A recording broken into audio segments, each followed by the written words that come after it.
Kiris. You may start the conversation now. Yeah. So Yeah. we just left off that, but Yeah. the seriousness of the in the meat of the box stories, right, is first the psychological effects, any long-term, estrangement that happened with family. But what I want you to detail real quick is two of the most memorable people in the box. It could even be yourself, because but two of the most memorable individuals that you've encountered. Some of their antics, some of their tricks that they've done. Anything. Yeah, but there's so many. I can't pick one or two. There's so many little different instances that happen. Well, give me a couple, just a couple incidences that that will stand out to the people. Yeah, listen, let me tell you something. I had a bug out next door to me named Chupita, right? That's not his real name, but I just use that name. I understand. For the sake of the interview. He used to piss outside the cell because if he couldn't get no magazines from you, no showdown magazines, or no magazines at all, you wasn't passing along towards your left. And I had another dude next door to me. I was between two bug outs. I had another dude next door to me named I'm just gonna use Jay. He's from Rochester. This dude right here, one day he's a Crip killer, one day he's a Damu killer, one day he's a Latin King killer. He don't know what he wants to do. So me and him get into a debate because he kind of found out that him and his co-defendant raped a girl, but he didn't rape nobody. He was just at the present when it happened. You know what I'm saying? So I found that out. I used to be going in on him sometimes. I said, how you gonna talk tough? You was down with some rape shit. You allowed your co-defendant to rape abroad, and you didn't even. So what he used to do, he used to put feces all in the radiator and take hot water and put it into the radiator. Oh my God! Then he used to be banging on the radiator. Oh, yo, I'm a hardback killer. I'm a hardback killer. I'm a hardback killer. I saw his speech. And hardback is what? What is that? That's disrespect towards the Crips. You know what I'm saying? In New York. That's what the New Yorkers use. So that's in Cali too. His yeah. But that's just one more. The vent. So I want to know a little bit. What did that do when he put the feces on the vent? What did that affect you? How did that affect you? Because see, you got to remember, in D Block and Southport, all the vents, like I said, it's 6 cells, right? Right. Those 6 cells, from the first cell to the last cell, all those vents is connected into each other's cell. It's like a long, stretched out vent. You know what I'm saying? Yeah. So by him doing that and putting water, that smell comes into my cell. So he was able to flush you out, in a sense, mentally by putting that on the vent and putting hot water to make it easy. So did it affect other cells as well, or yours more? Yeah, it affects his cell and my cell too. He don't care. I already see he didn't care. Yeah, he don't care about that. But but it affected everybody else's cell as well, or just yours in a sense? No, that whole, like all 5 of us, and that, not all the way at the end, but yeah. it definitely. Being that we was in the middle. Yours was stronger. So yeah, mine was the strongest. You know what I'm saying? But that's just one thing. Another time, look, I was in an Attica box. I was behind glass, and they had me on a bread and cabbage. I was in the loaf, what they call a loaf. They changed it now. They don't give that out no more. About that loaf, yeah. So anyway, now, check it out. So now, my man and them, they were sending me some food. You know what I'm saying? Right. They would save some food for me, like the fish, you know what I'm saying, a cake or whatever, you know. And they were like, so one day, they were sending that to me, and I'm pulling the line. And this kid next door to me, I don't want to mention his name, but the kid next door to me, as I was pushing the line towards my cell, he snatched the line. I was like, hey, what the, hey, let go, hey. And he pulled the whole tray under the cell. you were waiting for this food after being on this bread loaf. Yeah. So that means you lost a lot of battles in the block, Mr. Rosado, because you can't get to them the way you usually do. So that means you got to be more sharp at certain offensive tactics like stealing and PC slashing, and that's not something that I take it you like to indulge in. So you might have lost a lot of battles because of that. Is that safe to say? Yeah, that's a fact. You know what I'm saying? But see this before. See, they changed all these boxes. At one time, all these boxes, you go outside with somebody. You know what I'm saying? You had a 4-man cage. You had 5-man cages. At one time, right in Comstock, you had 16-man cages. You know what I'm saying? So it was a different breed. Like in Clinton, you was coming out to the yard with like 5 dudes. You know what I'm saying? Clinton Box, Unit 14. Green Haven, you was coming out with 8 people. You know what I'm saying? Sing Sing, you was coming out with 10 people. You know, so it was a different thing back then. So dudes would stay in their lane. You know what I'm saying? But they changed all these boxes because a lot of these dudes was getting stabbed and cut when they go out to these wrecks. So now they started putting out lawsuits. The Department of Corrections say, well, listen, we got to stop that shit. Start putting these cages. And what they did by building these cages made dudes that was nobody now somebody. They're the gangsters. You know what I'm saying? Oh, because they got individual cages now. Yeah, motherfucker talk all crazy shit to you. He would never say that to you if you knew.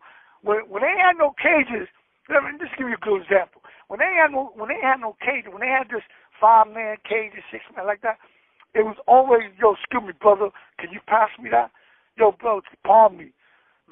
Like me and you be talking, and he want to talk to you or say something. Yo, excuse me, brother. Yo, can you pass me that magazine? You say you're gonna pass me? It'd be soon as the lights cuts off, everybody stop talking.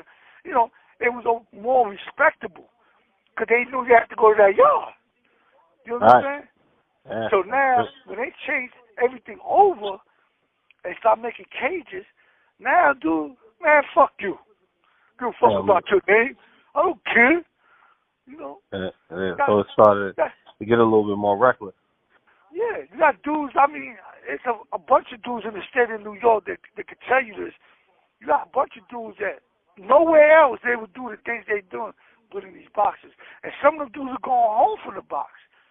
You got a dude to go home, he got killed in the street named Uptown. He used to shit dudes down for the police. Wow. You know what I'm saying? They used to bring him on the company so he could shit certain dudes down.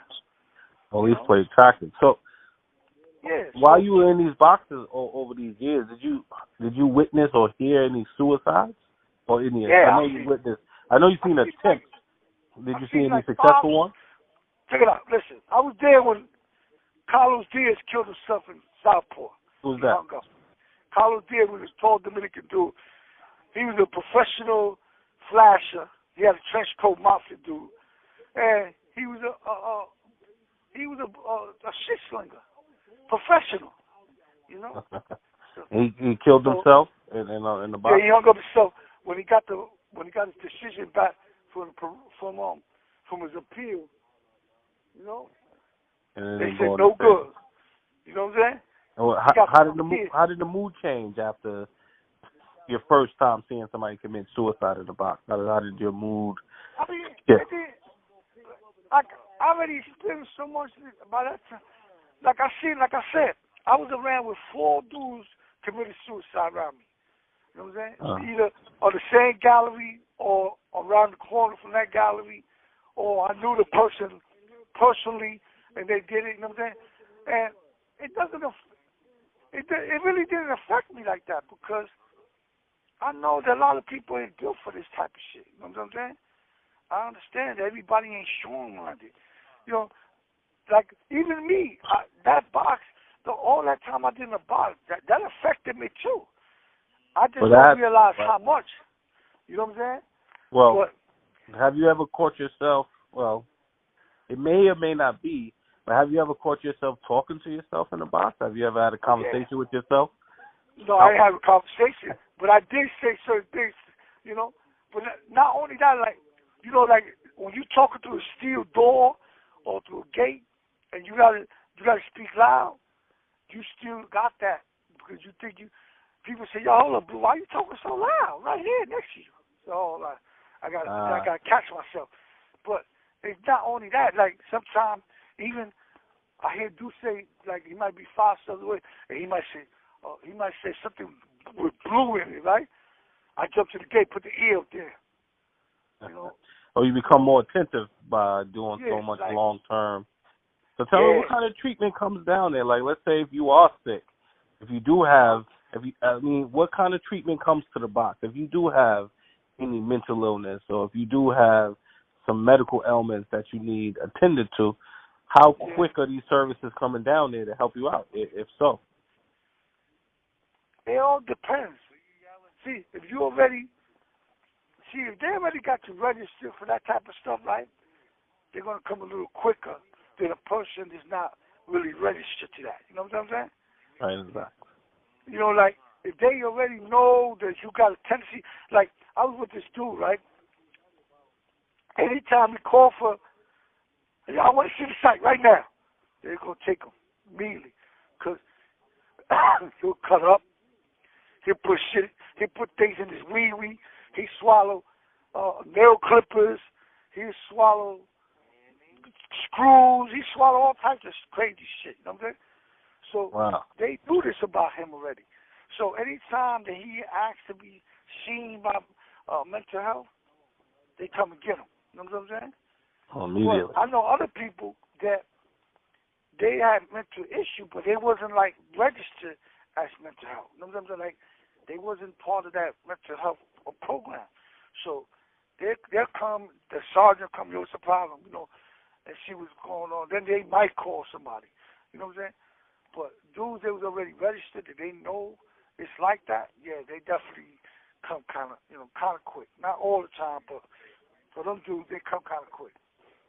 So, but you already have to have a history. So, if you don't have a history, you could, because mental illness, onset of mental illness could come at any sporadic time. So you could be depressed at that moment. But if they don't believe you, if they don't know you for that, you're telling me it could take a couple days while you're down there going through it for them to get to you? What about sick call? Like, how does sick call work down there? Oh, no, that comes every morning. Sick call? They come every morning, you know. But and you got to put a sick call slip. You got to put a sick call through the side of the door. Like a signpost, you got to put it through the side of the door. They pick it up at nighttime. And then they come and get you in the morning. In the morning, they come through. They'll stop by your cell, you know. So they'll come. So you're saying that they are they more attentive down in the box than in population, seem like? Yeah, me personally, I believe that because I see the difference. You know what I'm saying? Why do you think that is? Because of the confinement part of it, or smaller? Yeah, you know, after all these lawsuits that happen, they bring people start like coming there. You know what I'm saying? After the lawsuits, what they do, it's more attentionable. They know you in the box, so somebody got to come and see you. You know what I'm saying? Like when you come to the box, automatically psychs come and see you. The counselor and the psych. You know what I'm saying? They ask you questions. How you did last time before? Yeah, okay. You think suicidal? No. You know what I'm saying? Shit like that. You know, they do that. You know. So some of the services are, consistent down there. It's probably because of the smaller setting, and like you said, there's a lot of lawsuits that happen down there. So at 38 years in the box, have you seen any assaults on inmate assaults first? Like what's a way that an inmate can get to another inmate down there? How do they get to each other? Because I know it still happens. Yeah, it still happens. Like, I really don't want to go into too much about that, but I'm going to say this, right? If you land on that visit, most likely you're going to land together on that visit floor together. You know? Right. If you go down on a visit a lot, or you a person that can have your people come and see you, you're going to land on that visit with that person. You know what I'm saying? Ah, okay. And things happen there, transpire. Yeah, because it was like I've been in a couple of situations where things happen like that on the visit. You know what I'm saying? That's understood. Huh? That's understood. So, because I understand the inmates are not just throwing feces on each other. They also direct that towards officers as well and other staff. I know they get new charges, but some individuals don't really care. How would the officers protected themselves from getting feces thrown on them? And they put you behind glass. You go, then you get that bread and cabbage. But then, like I said, they don't get that no more. Now they give you bologna cheese and juice and an apple. Before, you used to get that loaf. Actually weighed like a pound. Explain that loaf. What is that? Explain exactly what that is. That loaf is made of all type of things: potatoes, carrot, sometimes nuts, raisins. It's different because every jail makes it different. You know what I'm saying? But it's a big loaf. It's like a big loaf of bread, but it's not in slices. It's just one big whole thing, and they give you cabbage with it. Dry, cold cabbage. That's it. Get that 3 times a day. When I was on that, right, I was on that shit for a while. I was like on it for 4 months. You know what I'm saying? What? And then they would come bring you this. Did you eat this loaf? Huh? Did you have to eat this loaf sometimes? Yeah, sometimes I eat it because back then I used to cook it. You know what I'm saying? Like toast it. I used to scrape my bed, take the green pad, make the bed all silver. You know what I'm saying? Or my locker. And then I used to put mad paper under that shit and then fry the motherfucking loaf with butter. You know what I'm saying? Oh, my God. Huh? So you had to resort and do what it is that you needed to do to spice up this mixture of whatever was in this loaf. Yeah. That used to be nice and toasty. And I used to fry the cold cabbage. I used to fry that up. And that was a meal. It was good. You know what I'm saying? I ain't had no problem with that. I liked the loaf, personally. In some places, not all places. But I used to like the loaf. I used to put holes in it. But I take the pencil, right? I put holes in it. Then I put butter in between it, and then put it on the radiator. Because we had a radiator in the cell, and it gets nice and warm, and then get all nice and buttery in there. You know what I'm saying? And this, so out of out of the boxes, right? Which one of these places that you've been in, the Southports, the Upstates, the Attica, that you say gave you the fairest treatment? I would see.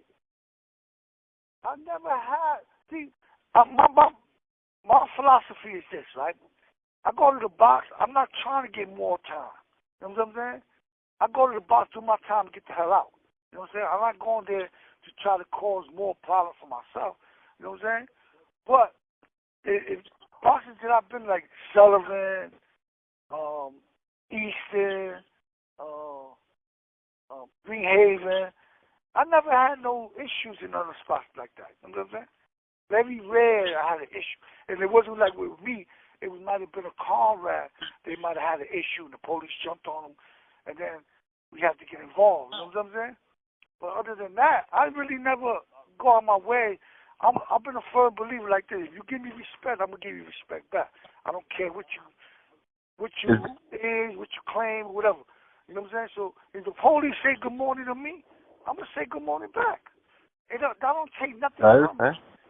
So has there ever been a time where you participated in solidarity against some conditions, against something the police did, where all the inmates just did something in solidarity, whether it's hunger, bang on the gates, anything while in the box? Was there a time that you participated in something like that? Huh? Say that again? Was there a time that you along with other prisoners participated in a solidarity act like? Oh yeah, I done that. The hunger strike. I went through that. I never do that again, but I did the hunger strike. Tell me a little bit about that while in the box, right? Tell me a little bit about that. Yeah. You know, what happened? They had jumped this kid, and everybody was like, because they wouldn't let nobody else out for rec. So we started holding our trays, and we said, yo, we on a hunger strike now. You know what I'm saying? All type of stuff like that. We done that. And, me and Dexter got locked up for a ticket. Well, we did that for Magoo. Magoo got jumped, and we all stood in the yard and shit. You know what I'm saying? Magoo, which Magoo? The people the big Damu. The non-trade kid. Yeah. And so what happened with him? The police jumped him? Yeah, he got along with the police, like coming out for rec. And this happened in Southport. And you do know you're a Crip, though, right? And he's a big blood. So you did that for him. Why? Why? Because I knew him. I fuck with him. At that time, we was cool. You know what I'm saying? And a couple comrades of mine that was down with him. Yeah. Was part of that. You know, they were saying that, yo, we're gonna stay out. So we all stood out. You know what I'm saying? You know, we all got caught up in that. All of us got tickets for that. All right, so it ended in tickets. It didn't get too violent, but you guys took a stand again, and they jumped him unjustly. The police, they did him bad. Did they hurt the brother? Nah, they ain't beat him too bad, but they jumped on him. You know what I'm saying? And they put him in D block. But like I said, you know, we stood out. That's just one incident. Another incident. That's why I say I don't do that hunger strike shit, because look, we went on a hunger strike in Wendy.